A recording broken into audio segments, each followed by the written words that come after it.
Let me start with you, Daktari. Yes. The issue of salaries.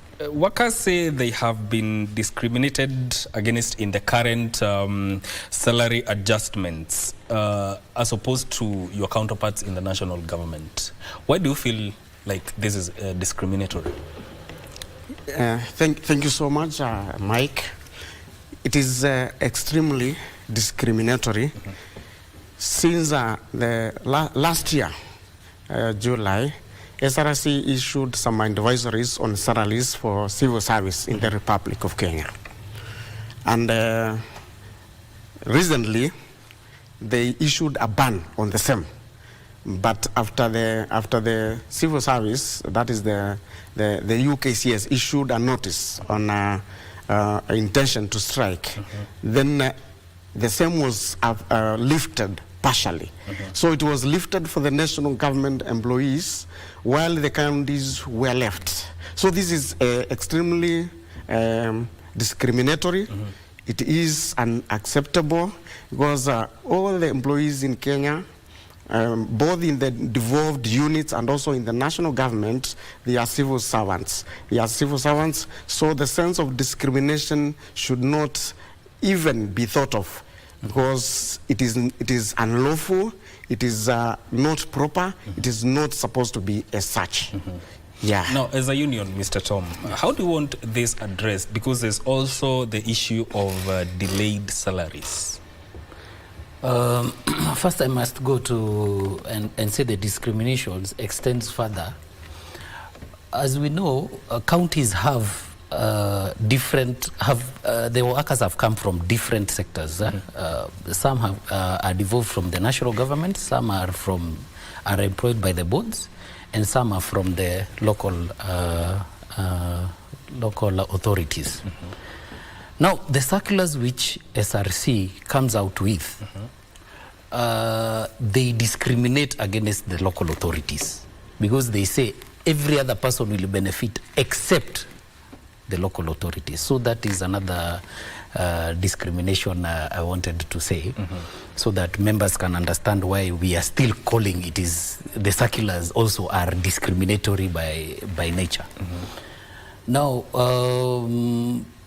what we want is what our constitution urges us to do, where stakeholders sit.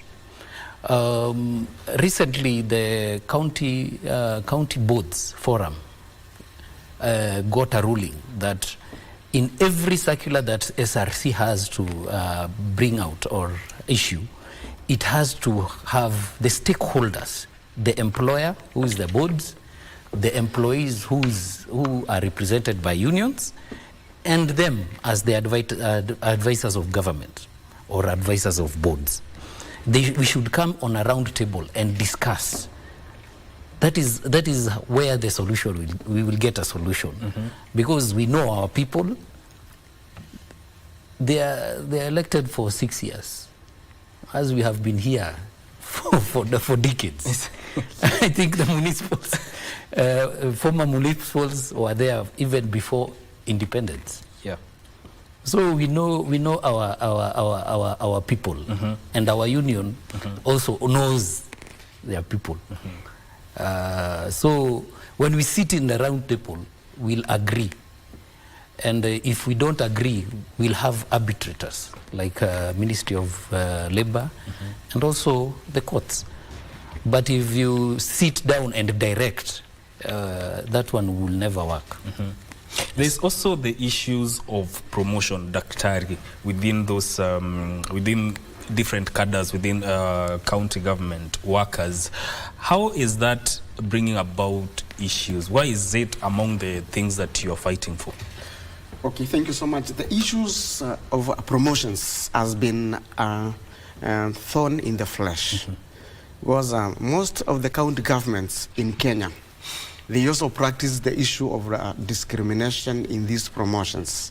And in fact, there has existed profiling of employees, especially from local authorities.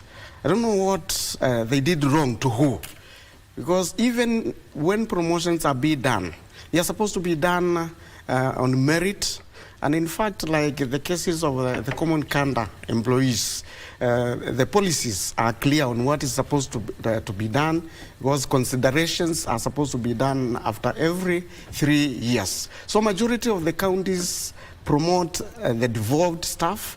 They also promote those who have been employed by the boards, notwithstanding the defunct local authorities employees have been left out, which is also discriminatory in nature. It is a serious issue. It is something which is not supposed to happen. Devolution is now fairly old, about 12 years.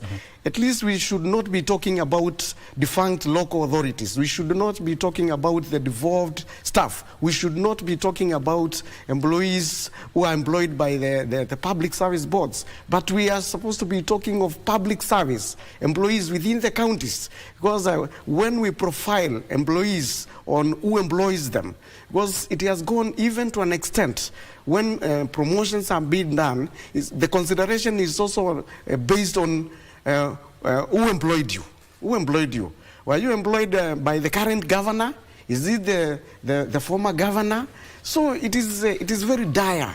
It is very bad. It is very worse within the counties. And something must be done because there is a lot of disquiet within the workforce.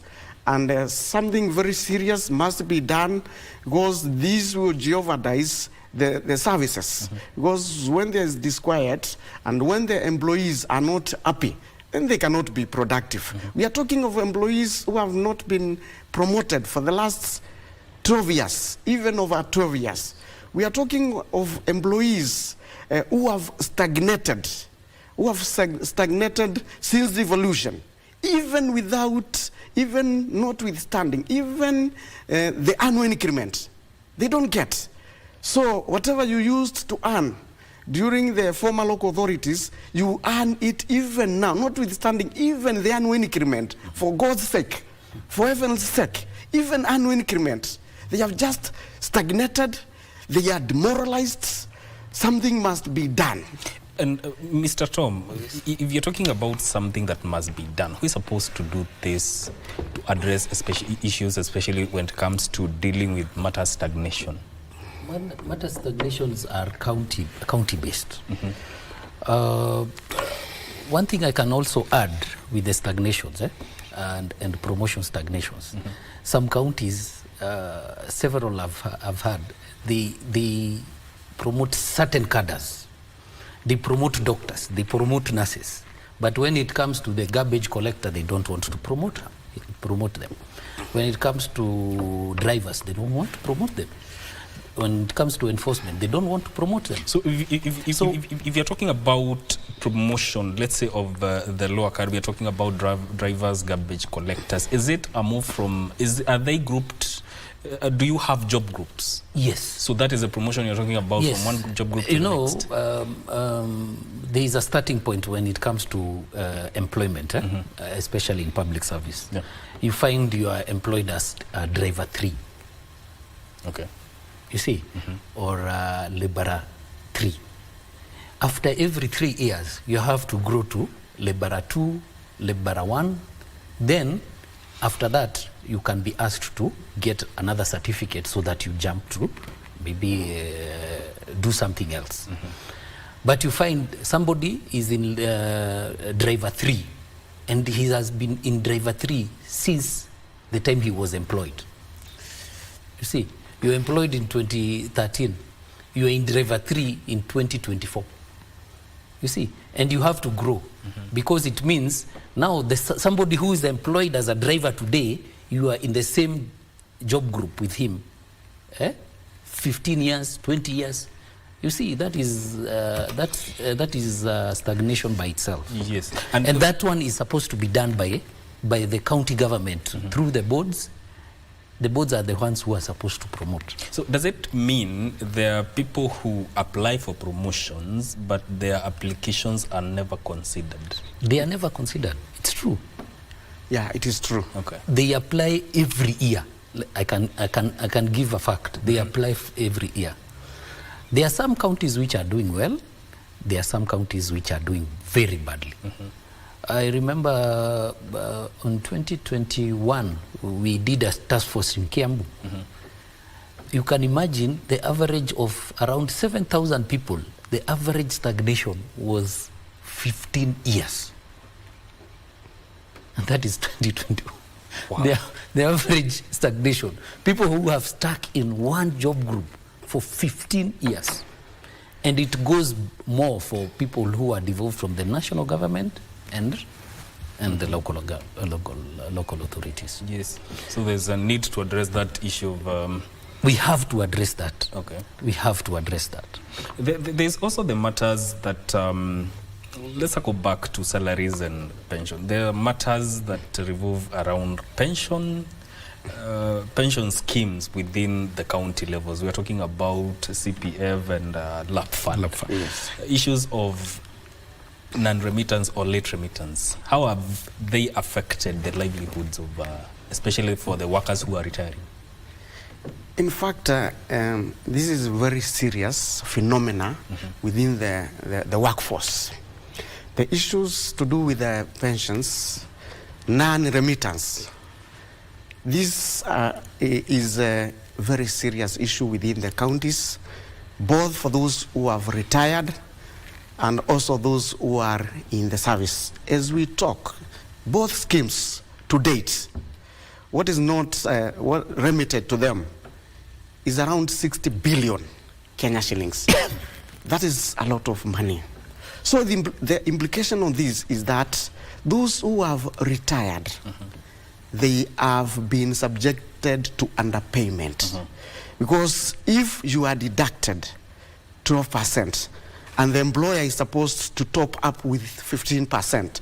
The same is supposed to be channeled to these pension schemes so that they can invest, they can reinvest, such that at the end of the day you can get your principal plus the interest upon retirement. This is not what is happening. Because what is happening now, when you retire and your deductions have not been submitted to the pension scheme, then the gaps which exist, the implication is that you will be paid on the basis of what is already submitted to the pension scheme. So what is left with the governments, that is the counties, that means you will not be paid. So our people who are retired, who have retired, they have been subjected to vicious cycle of poverty. It is a very serious. In fact, our people are dying. Our people are depressed. Our people are suffering. So something very urgent must be done because they have been underpaid. Others are totally not paid because since even the times of the local authorities, there are some local authorities which deducted and never paid. So that means you were deducted. The same has never been paid to these schemes. Currently, the deductions are done. They are not channeled to the schemes. So you are left to the dogs. You are left to die. It is very devastating for government employees to retire, to go to die. So something must be done to ensure the same is corrected. The same is corrected because who's going to correct that? Yeah, what is supposed to be done? We have proposed that the National Treasury, because and also the control of budgets, they are the ones responsible to dispatch monies to the counties. So a rider should be done because if we gave you money for gross salary for last month, then before approval for the next month, you are supposed to explain, did you pay the gross pay? Because salaries are not basic pay. They are gross salaries. This includes statutory deductions. Because even our people are being auctioned because of the deducted loans. The same are not paid to the banks. So our people are being auctioned. It is very difficult for our people even to deliver well because they are being subjected to a lot of problem, to a lot of suffering. So we urge the National Treasury, In fact, our proposal is that why is it not that the deductions which are concerned with the pensions, why can they not be deducted and channeled direct to the schemes from the treasury? Yes. That can happen. Yes. So that is our proposal. That is our proposal, that the deductions should be channeled to the concerned parties. These are the institutions which are charged. And in fact, also the RBA, they should also wake up. Okay. They should also wake up from the slumber. Okay. They are in deep slumber because the law provides for what they are supposed to do. They are supposed to ensure that whatever is deducted, the welfare of the workers, their pensions, once they are deducted, they're supposed to be channeled to these schemes so that they can be grown through investments, so that our people may lead a better life during employment and even after retirement. Our people are dying very fast because they lack basic necessities, because of lack of remittances. The issue of, there are two pension schemes at the county levels. What is the essence of having two pension schemes, and can't they be merged into one? No, Michael, that is one of the major problems. Having two schemes for the same kind of workers. These two schemes, first, they can't take the necessary steps to recover the money which has been deducted from the workers because they are competing. And I'm sorry to say, the governors or the counties play them. If you insist you want your money, they move your people from your scheme to the other. So they are made, lack of a better word, impotent. So we are trying our level best to bring these two schemes together. But you know, these are schemes which have billions of shillings. So they are fighting us in court. But the most important thing is to bring them together so that first they stop competing, because competing means you spend a lot in competing, and this is our money they are spending. Okay. Second, the administrative cost becomes quite high. So when it is one scheme that we know that every person from the county goes to that scheme, they don't need to be politicking around with the governors or the counties. They will settle for that. What do you see as the biggest impediment to merging these two pension schemes? The two schemes, of course. Nobody wants to lose his job.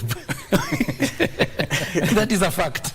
Nobody wants to lose his job. Eh? Okay. So everybody thinks that when we merge these two schemes, it means there will be only one board. There will be only one MD. We can't have two MDs.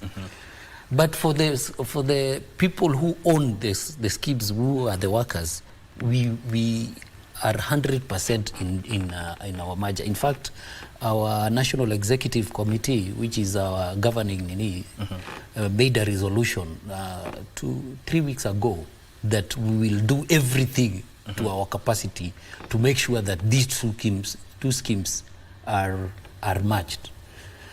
We have had several bills, but some are in court. Some didn't make it through Parliament, but we hope we'll sit with these two schemes because they are ours, and try to merge them, one way or another. Okay. Yes. Dr. There was a time when Council of Governors CEO, that is Mary Mwiti, wanted all county governments to merge or put employees under integrated payroll. Has this been achieved by counties, or how many counties have achieved this? And has this streamlined matters to do with salary disbursement? This has not been actualized. And I think going forward, this is one of the issues which should be done to ensure that there is equity. There is also fairness on the matters payroll. So this must be fast-tracked to ensure that some of the issues which emanate from the employees, and they are not satisfied, This is one of the areas we see there will be a mitigation on the same. Because when there is no integration, then it means that even the payments, even the payments of these salaries, there is no uniformity. And that's why, as we talk today, we have counties which are yet even to pay for their salaries for the last 3 months. So the workers are left to suffer because they cannot meet their immediate financial obligations as to when they fall due. Not limited to payment of rent, basic necessities of life, including for food, school fees, and it is very wrong. It is even ungodly when you are employed by the state and after 3 months you are not paid. The salary delays, the perennial salary delays is something which must be worked on, to ensure that workers are certain at the end of every month, that is, the payment of salaries is due. And according to the Employment Act, it should not be later than 5th of the preceding month payment of the salaries. So this must be fast-tracked to ensure that there is certainty, there is happiness for our employees when they are working, because they are certain I will get my pay on 30th, even before, but not later than 5th of the preceding month. Yes. Bwana Tom, recently Mombasa County entered into a collective bargaining agreement with its county workers. What is the effectiveness of that, and also does it mean if other counties adopt such a CBA, it's going to address these problems once and for all? That is the best thing about CBAs. The CBAs bring out the stakeholders, who the biggest stakeholders are the employees and the employer. We bring them in one table and they discuss the issues. And once they agree, you will find that that county will be very stable. So we urge most members, because you find we have several recognitions, quite a number, in the counties, but most of them are not doing what is necessary, because a recognition is supposed to be a stepping stone of getting a CBA. But the major hurdle has been SRC, because even SRC, when they give, I'm sorry to say, they give advice, they give illegal advice. They give an advice, I say, you should negotiate either staying at where you are for 4 years or negotiate going downwards. That is against the law. You cannot affect somebody's salary in the negative. Yes. Yeah. So we are in court, because like Nairobi here, that is the advice they gave. Nairobi, the county wanted to give us a good salary, and the fact was it wanted to harmonize the fact, because the CBA was about harmonizing the salaries, because each person came with his own salary. Now you start harmonizing. If my basic is high and he came from maybe somewhere else which is low, we try to harmonize. If my commuter is low, I'm harmonized over time. That is after maybe 4 years, 5 years. We can even have a projection of 8 years. But a worker has to grow.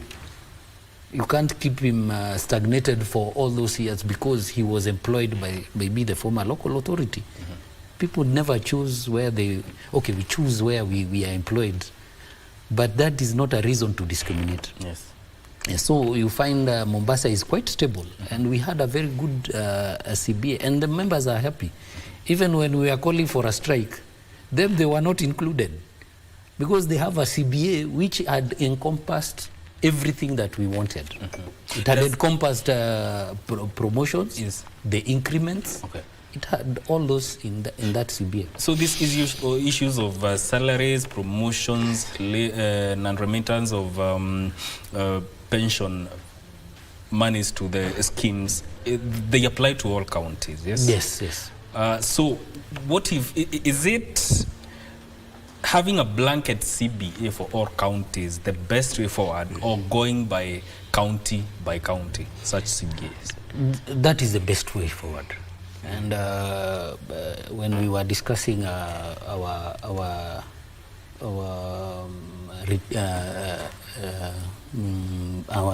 strike with devolution, that is the way we were thinking, and that is what we had projected. But I don't want to downplay the task which is ahead. Yes. But that is the best way. It means that everybody will be on the same playing ground. Yeah? Yes. Within the counties.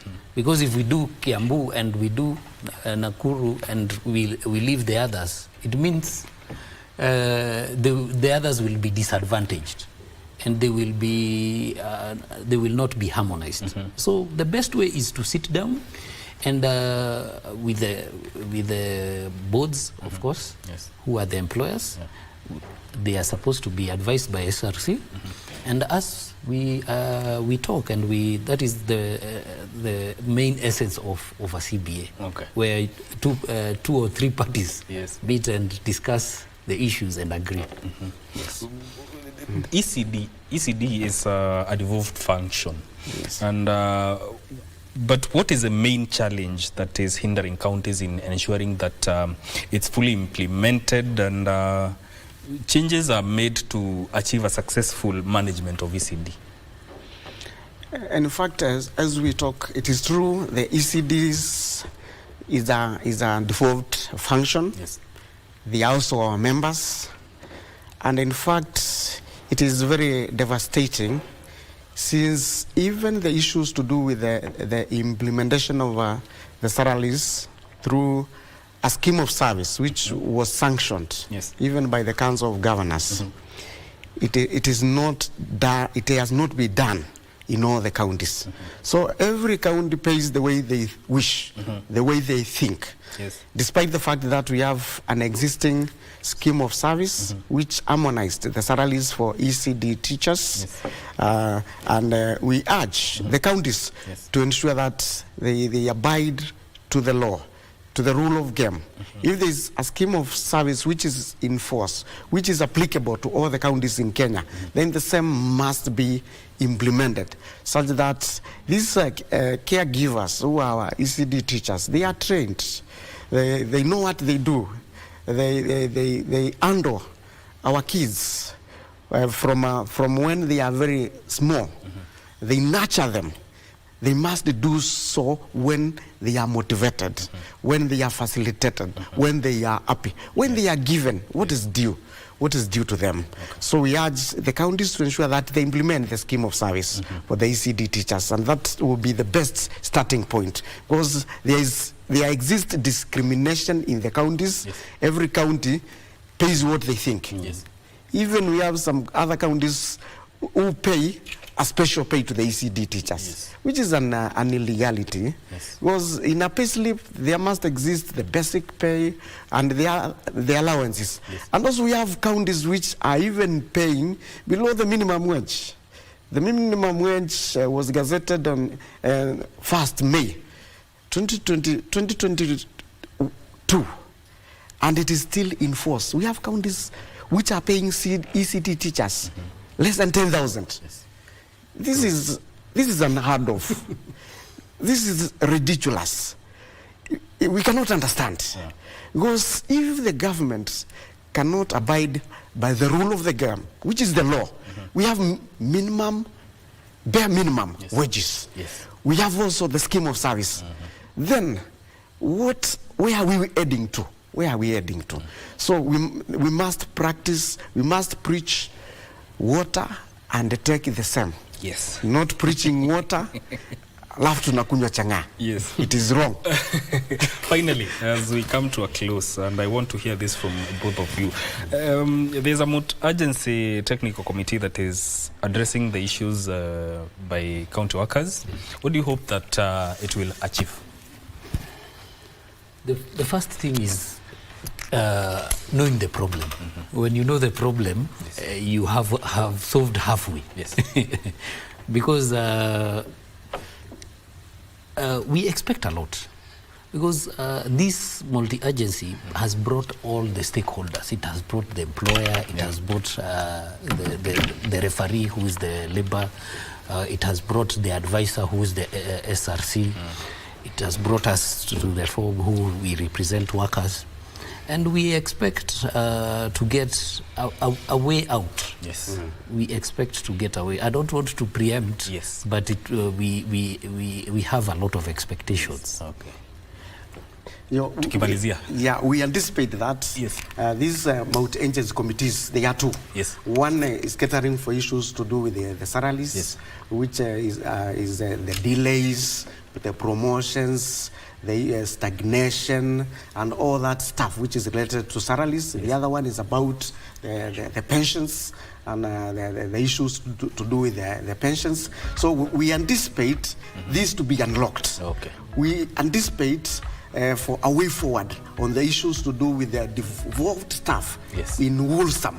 We anticipate for a recognition which is universal in nature. Okay. We anticipate to get the best out of this, and the acrimony in the counties to stop through these negotiations, and maybe we come up with some short-term, medium-term, and long-term solutions, including policy issues and legal issues. All right. So we are very optimistic that we'll get the best out of this. All right. And the workers will be extremely excited and happy. All right. Yeah. That was our time. Yeah. That is Dr. John Ndunda, who is the Deputy General Secretary, Kenya County Government Workers Union, and Mr. Tom Kang'ethe, who is the National Treasurer of the same union, speaking to us about matters county government workers' welfare. This is where we end a Good Morning Kenya and this conversation. Thank you for tuning in to KBC. Enjoy the rest of your viewing. My name is Mike Migwe.